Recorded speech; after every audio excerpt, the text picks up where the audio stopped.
I slept with my ex-boyfriend last night, and as soon as I walked out of his room, I saw my best friend standing in the hallway with tears in her eyes. It started on a Tuesday, a boring, rainy Tuesday where the only thing on my mind was the chemistry test I definitely failed. Then my phone buzzed. It was a heart emoji, just one, from Leo. We broke up 4 months ago because he said he needed space to find himself, which is basically code for I want to talk to other girls without feeling guilty. I should have blocked him. My sister told me to block him. My best friend, Sarah, literally took my phone and hovered her finger over the block button, but I snatched it back.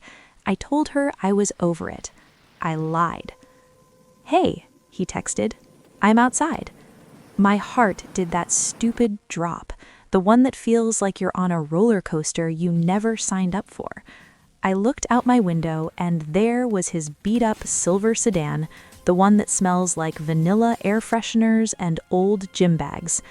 I told myself I'd just go down for 5 minutes, just to see if he looked the same. He did. He looked better.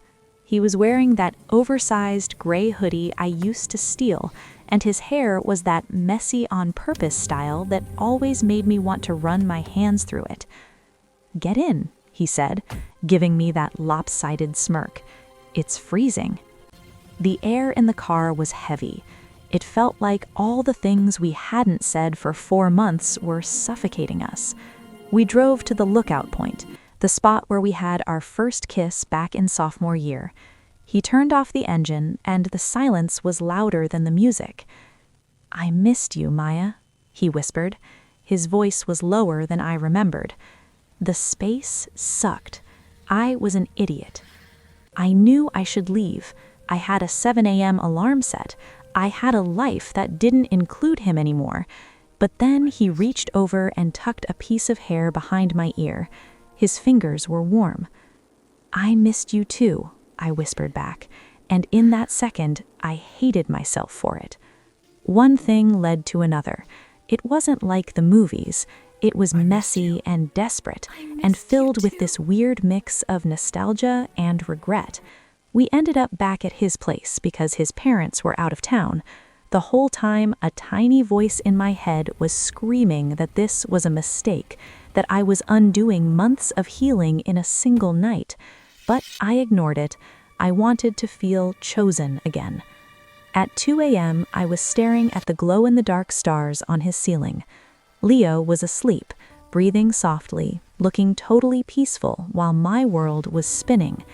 I felt empty, not the "I'm so happy we're back together" feeling I expected, but a hollow, sinking sensation in my chest.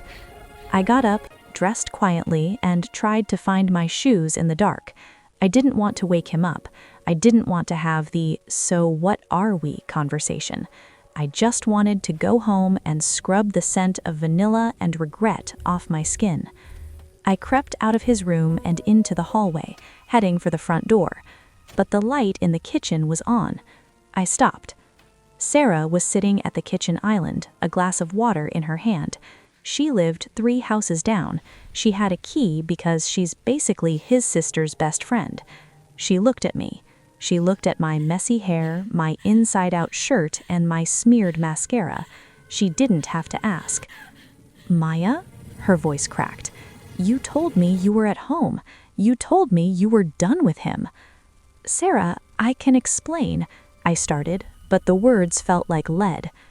"He's been texting me too, Maya," she said, her voice trembling as she held up her phone.